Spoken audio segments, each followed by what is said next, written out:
শ্রমিকদের দিয়ে খাল খনন করার কথা, সেই খাল খননের যখন তালিকা করা হয় এমন মানুষের নাম পাওয়া যায় যেই মানুষ 10 বছর আগে মারা গেছে। এমন মানুষের নাম পাওয়া যায় যে মানুষ হিসেবে নাই, হয়তো জিনভূত হয়ে গেছে। এই ধরনের নামের তালিকা করে ওই শ্রমিকদের টাকা পর্যন্ত লুটপাট করে খাওয়া হচ্ছে। আমরা সত্য কথা বলতে বিন্দুমাত্র ভয় পাই না। বিএনপিকে বলতে চাই যে আওয়ামী লীগ অন্যায় করেছিল, অপকর্ম করেছিল, খুন করেছিল, গণহত্যা করেছিল, তার শাস্তি তারা পাচ্ছে, আগামীতেও পাবে। কিন্তু আপনারা নতুন করে ক্ষমতায় এসেছেন, আপনারা যদি একই কাজ করেন তাহলে তারা যে শাস্তির মধ্য দিয়ে গিয়েছে আপনাদের পরিণতি এর চেয়েও খারাপ হবে। থেকে শুরু করে 70 বছরের মানুষকে, 1400 মানুষকে খুন করতে পারে, সেই মানুষটার হাতে কি একটা দেশের জনগণ নিরাপদ থাকতে পারে? সেই মানুষটার হাতে এই বাংলাদেশ কি নিরাপদ থাকতে পারে? পারে না। তাহলে এখন আমাদের কি করতে হবে? আমরা যারা আছি, যেই দলই করি না কেন, এনসিপি করি, বিএনপি করি, জামাত করি, যেই করি না কেন, সবার আগে আমাদের মানুষের পক্ষে দাঁড়াইতে হবে। সবার আগে মানুষের সাথে অন্যায় বন্ধ করতে হবে। প্রত্যেকটা থানায় মানুষ যেন, যেই দলেরই হোক না কেন, মানুষ যেন তার সুযোগ সুবিধা পায়, পুলিশের সহায়তা পায়, সেটা নিশ্চিত করতে হবে। হাসপাতালে গেলে দলমত নির্বিশেষে প্রত্যেকটা মানুষ যেন তার প্রয়োজনীয় সেবা পায়, সেইটা নিশ্চিত করতে হবে। ভূমি অফিস থেকে শুরু করে ইউএনও অফিস, ডিসি অফিস থেকে শুরু করে এসপি অফিস, প্রত্যেকটা জায়গায় মানুষ যেন বিনা টাকায়, যেই দলেরই হোক না কেন, সে যেন তার সেবাটা পায়, সেটা নিশ্চিত করতে হবে।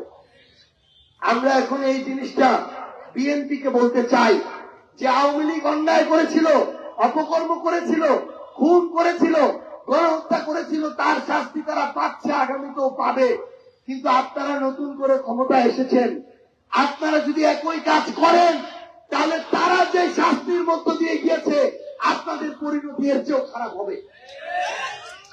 আমরা এখন দেখছি বিএনপি বিভিন্ন ধরনের কাজ দিচ্ছে না?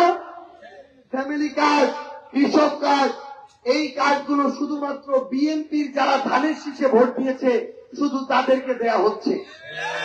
তাদেরকে যখন দেয়া হচ্ছে, তাদের মধ্যে যারা যোগ্য তাদেরকে না, বরং কে 5,000 টাকা দেয়, কে তাদের আত্মীয়, কে তাদের দালালি করে, কে তাদের আত্মীয় স্বজন, বন্ধু বান্ধব, এমনকি বড় বড় নেতারাও নিজেদের ছেলে মেয়ের নামে কার্ড করা শুরু করেছে।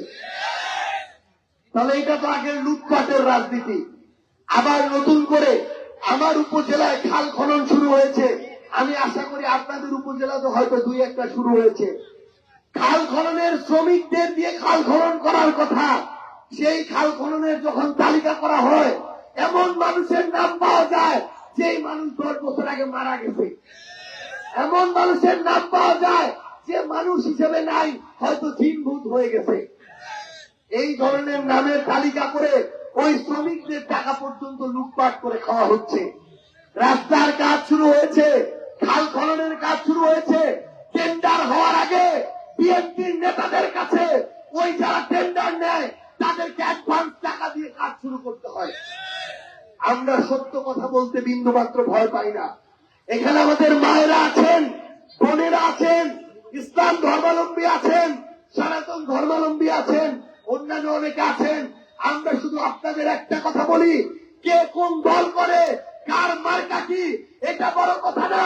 কেউ যদি ন্যায় না করতে পারে, আপনার সাথে ইনসাফ না করতে পারে, আপনার সত্যের পক্ষে দাঁড়াইতে না পারে, তার দল যেটা হোক, মার্কা যেটা হোক, তার দ্বারা আপনি কোনদিন ভালো থাকবেন না।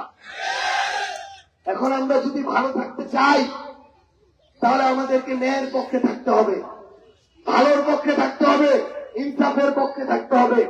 আমরা যারা এনসিপি করি তাদের বড় অনেক কোন রাজনৈতিক ব্যাকগ্রাউন্ড নাই, তারা অনেক টাকার মালিক না।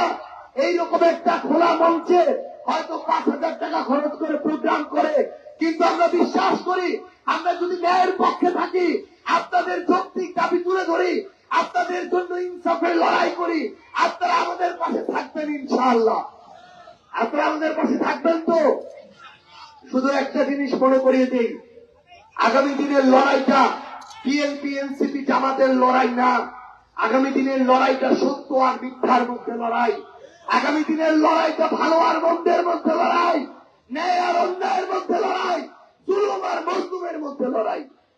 এইখানে আপনাদেরকে ভালোর পক্ষে থাকতে হবে। আপনার স্বপ্নগুলো আকাশ ছুবে প্রবাসীর হেলিকপ্টারের মাধ্যমে। বিয়ে, জন্মদিন অথবা যে কোনো বিশেষ প্রয়োজনে হেলিকপ্টার ভাড়া করতে যোগাযোগ করুন স্ক্রিনে দেয়া নাম্বারে। প্রবাসীর হেলিকপ্টার, নিরাপদ ও সাশ্রয়ী বাহনের বিশ্বস্ত নাম।